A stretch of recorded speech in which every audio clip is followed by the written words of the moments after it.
Dress দেখতে আসছি, পছন্দ হয়েছে। কেমন লাগছে? সুন্দর লাগছে না? আমার তো ভালো লাগছে অনেক। মিররে দেখছি অনেক সুন্দর লাগছে,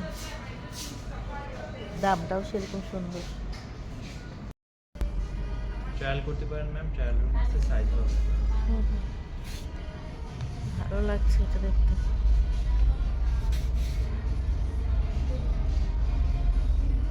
এটা কি কালার একটাই, ব্ল্যাক শুধু? এটা আরেকটা কালার আছে। কেমন লাগছে?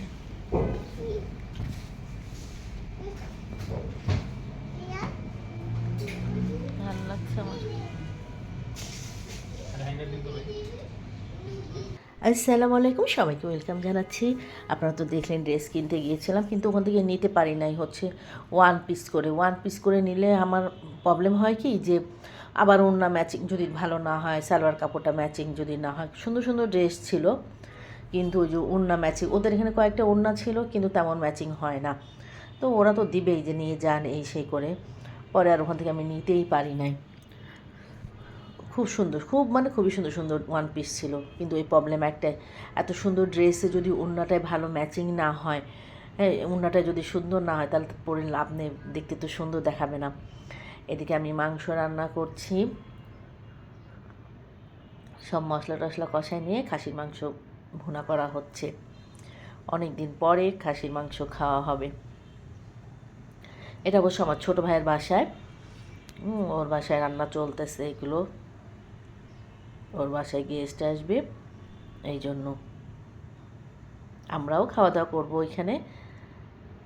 খাসির মাংস তো অনেক কষাইতে হয়, আমাদের এই 6 নম্বর বাজারে খুব ভালো খাসির মাংস পাওয়া যায়। আমরা এত বছর থেকে ওখান থেকেই করে খাই। আর এটা হচ্ছে বোয়াল মাছ, বোয়াল মাছটা ভুনা করা হবে।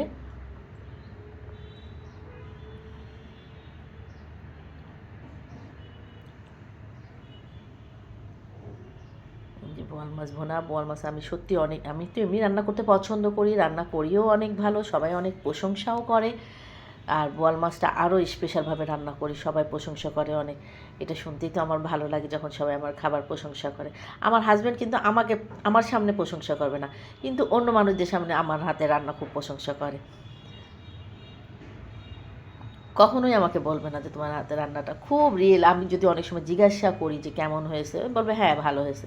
কিন্তু অন্য মানুষরা আমাকে সবাই বলবে যে এত প্রশংসা করে তোমার খাওয়া বা রান্না, যে এত মজা করে রান্না করে এই সেই। এদিকে বোয়াল মাছটাও হয়ে গেছে, আমার একটু কাজ ছিল সারবো। তারপরে হচ্ছে কয়েকটা টিকিয়া ভাজবো। টিকিয়া মাখায় রাখা হয়েছিল, বিপ কিমা, ওটা মেরিনেট করে রেখে দিয়েছিলাম। তো মারিয়াদের বাসাতেই এই যে বিফ কিমা, এটা খেতে অনেক মজা হয়। আর এটা হচ্ছে আজকে সকালে আলুর দম করেছি, পাঁচফোড়ন আর তেজপাতা দিয়ে বাগার দিয়েছি পেঁয়াজ দিয়ে। অনেক ভালো লাগে এটা খেতে, রুটি পরোটা যেটা দিয়ে হোক না কেন, ভাত দিয়ে তেমন ভালো লাগে না, রুটি পরোটা দিয়ে এটা খেতে ভালো লাগে। আর এদিকে দেখেন, আজকে তো সে বাসায় রয়েছে, শুক্রবারের দিন, তাকে দিয়ে সোফার কাভারগুলো সব ওয়াশ করেছিলাম, বেশ কিছুদিন হয়েছে, কিন্তু সময় পায় না দেখে আজকে সকাল সকাল ওকে কাজে লাগিয়ে দিয়েছি যে তুমি এগুলো মিলে সব কাভার পরাই দাও। আলহামদুলিল্লাহ ভালো মতন পরিয়েছে।